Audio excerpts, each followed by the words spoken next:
Hello बच्चों, चलिए लेके आए जेई मेंस का और एक क्वेश्चन। देखते हैं क्वेश्चन में क्या कह रहा है। एनएलएम का ये क्वेश्चन है, ठीक है।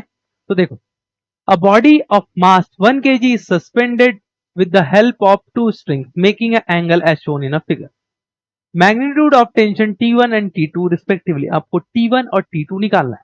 तो देखो, इस क्वेश्चन में आपको एक फिगर दिया हुआ है जिसमें ये बोल रहा है कि एक मास mg नीचे लग हैंग किया हुआ है इस डायरेक्शन में T1, इस डायरेक्शन में T2।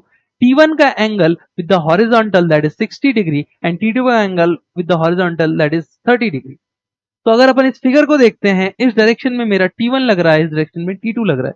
ये मेरा 60 है और ये मेरा 30 है, तो ये एंगल कितना हो जाएगा? 90 डिग्री, क्योंकि ये पूरा का पूरा टोटल 180 डिग्री हो जाएगा। और ये 60 है और ये 90 है, तो ये एंगल कितना हो जाएगा मेरा? 150 डिग्री। सिमिलरली ये 30 है और ये 90 है, तो ये टोटल एंगल कितना हो जाएगा? 120।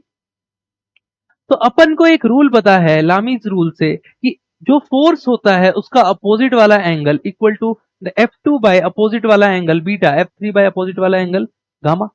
अपन ने रूल पढ़ा हुआ है। तो अपन ने क्या बोल दिया?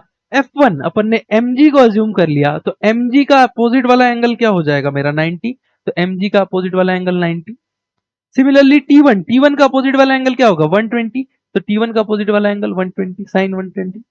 T2 का अपोजिट एंगल क्या हो जाएगा? 150। T2 का अपोजिट एंगल क्या हो जाएगा? 150।